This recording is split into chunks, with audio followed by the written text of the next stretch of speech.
How's it going, everybody? Welcome back to Elvis Junction Reviews. Today we are looking at a very interesting product from Bachmann.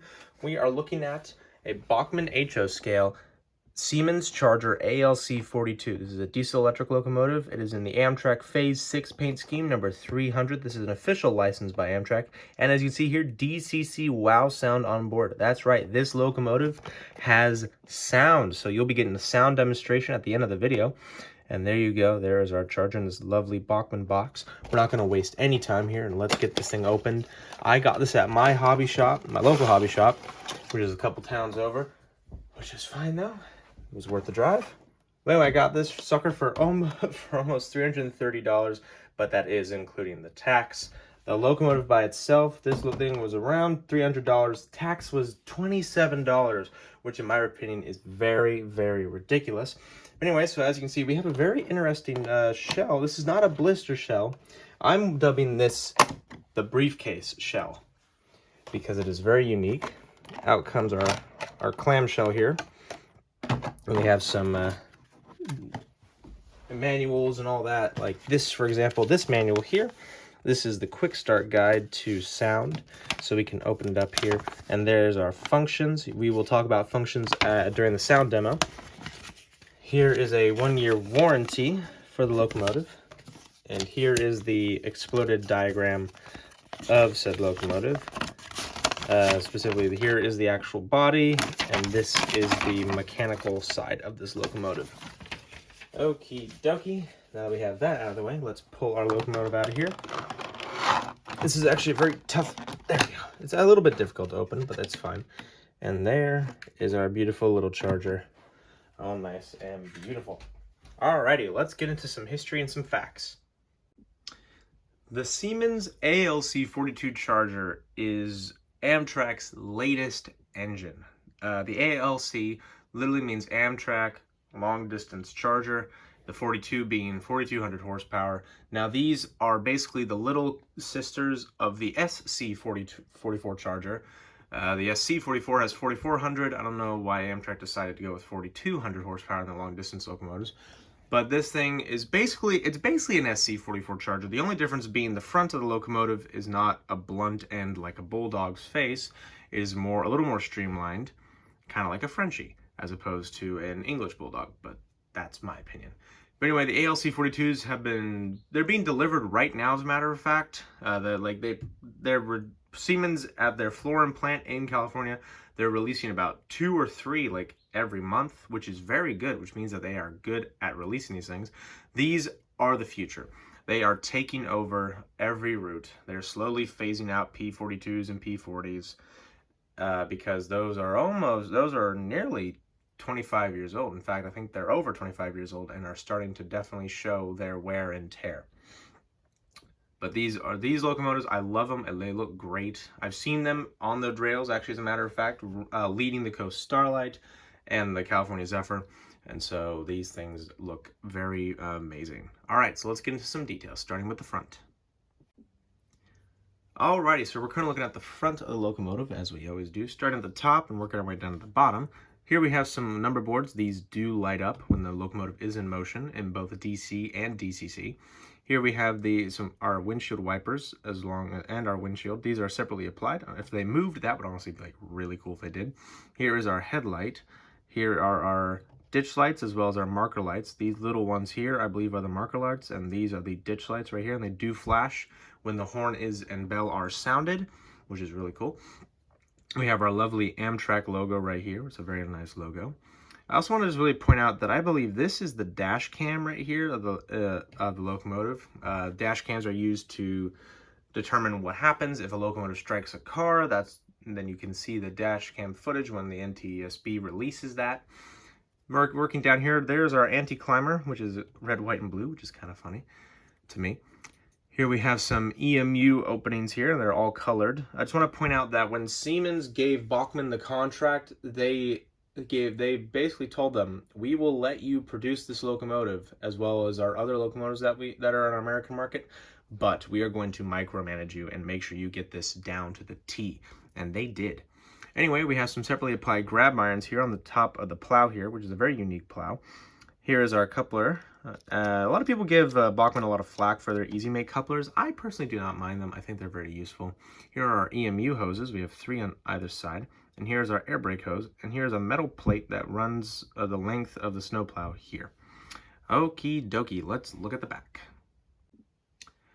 Okay, so we're looking at the back here. Starting at the top, we have our rear headlight, which does light up when the locomotive is backing up.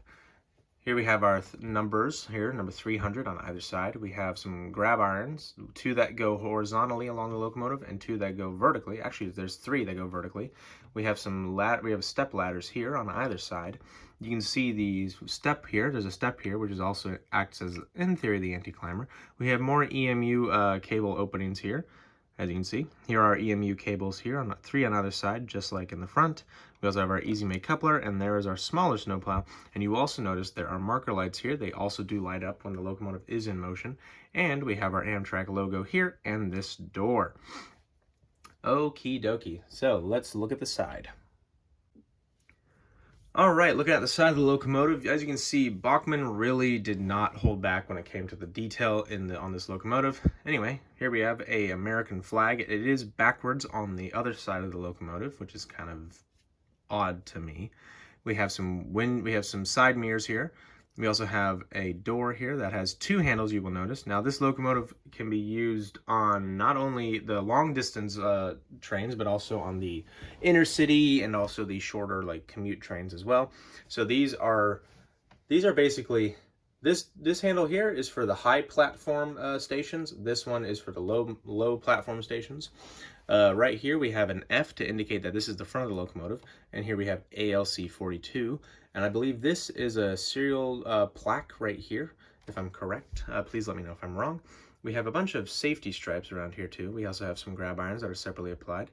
Here's a ladder to get up into the cab. These are the sand, this is the sand compartment, and these are the sand hoses that release the sand to help you with grip. Here's a big number 300 to indicate that this is the 300th locomotive of Amtrak, or at least that is its number designation. And as you can see, the trucks look great here. There are some springs, there's some braking, hydraulics, and you can actually see the very unique design of the wheels. Now, I'm not sure why they have a unique design like that, but I think it looks pretty cool. Moving the locomotive forward here to the fuel tank area, we have some lovely vents. And we have our big Amtrak logo, which is really cool. Here is our very unique fuel tank. I'm not exactly sure how many gallons this locomotive can hold, but it's still enough to get the job done. We have some more we have some more detailing down here. I believe this is the air compressor tank right here. We have some warning labels here about the fuel, and there's an emergency shutoff valve, and I believe that is the actual that's the tank opening, so you can refuel the locomotive here.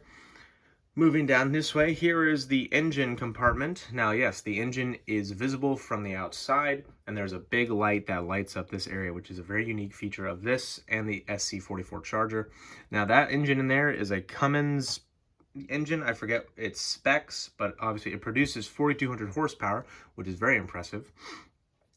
And as you see, we have more vents around here to keep the engine and the dynamic brakes cool. Now, moving off here to the side of the engine here, you can see the one problem I have with this locomotive. It's these steps here. They are molded into the body, which is a little disappointing because you can see the gap right here for the assembly applied handrails. So I'm a little disappointed about that. But anyway, down here you can just see it, but there is the sand hose to, if you were going backwards, the sand would come out of this hose and give you better traction. Okie dokie. Now this locomotive has a lot of detail on the top, so let's do that now. Alrighty, so we're looking at the top of the locomotive now. Starting at the front here, we have an air conditioning unit, is what I believe that is. We have our PTC antenna array, and behind that is our horn, a K5LA, the standard of all Amtrak locomotives. Moving it forward here, I believe this is the exhaust stack or exhaust opening. I'm not very sure. We have 2 short panels and 2 long panels that sandwich the exhaust port. Moving back towards the engine compartment, we have some fans. They unfortunately do not rotate, which is a bit of a disappointment, but it's okay. We also have more antennas back here. I believe this is the dynamic brake area. Please correct me if I'm wrong. I'm not an expert on chargers, so please let me know if I am wrong. But we have more paneling, and it looks great. Ow, I just stabbed myself with my pointer. Okie dokie. Oh, and I believe these are little chain lifts, so when you need to service a locomotive, you can lift the body off of the chassis. Okie dokie, let's get into my final thoughts. If I was to give this locomotive a rating, it would definitely be a solid A. It looks absolutely gorgeous. It would not, the only reason, there are two reasons why I would not give it an A+. Obviously the molded on steps there, and I have this one little blemish here on the paint, but that's not a big deal because you won't see it unless you're really close up. But this locomotive is absolutely gorgeous. I love it a lot. Definitely worth that price, especially because there's no DCC ready version, which is a little bit disappointing because I would have definitely purchased that variant if they had a DCC ready version, but never mind. I recommend that you highly get these. Bachmann is in fact making another run right now in the latest phase paint scheme that Amtrak came out. This is the first scheme that they came out, but apparently in the middle of the actual production of these locomotives, Amtrak said, let's change the paint scheme. And now there's a solid white line that goes through the middle of here, and it's a little darker on the back here. So, we're going to get onto the sound really quickly, but if you enjoyed, please hit that like button. Also subscribe if you have not, and hit that notification bell to know when I upload. I upload on Mondays and Fridays at 9 a.m. Pacific Standard Time. So I hope you guys really enjoyed, and thanks for watching. So, let's get into the sound. Alrighty, I apologize if you can't really hear me here, but we are looking at the model at the local club here, the SBH&RS, South Bay Historical Railroad Society. My friend here is going to be helping me with our functions here. So first of all, we're going to turn the lights for you so you can see those. You can see there's the headlight on. Unfortunately, it's not like a white LED like on the actual model, which is a bit of a shame that I'm a bit disappointed in. I did discuss this earlier. We're going to turn on the ditch lights, which is F3. Yes, there they are. F1 controls the bell. As you can see, the ditch lights do flash, which is a good thing. I like that. There you go. You can see them flashing right now. All right, let's turn the bell off. And F2 controls the horn. All right, let's give it the old crossing horn sequence. Long, long, short, long. No, it's long, long, short, long. That's not long enough. Alright, you know what? My friend's not wanting to cooperate, so you get the picture.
Because I'm the one, I donated that car.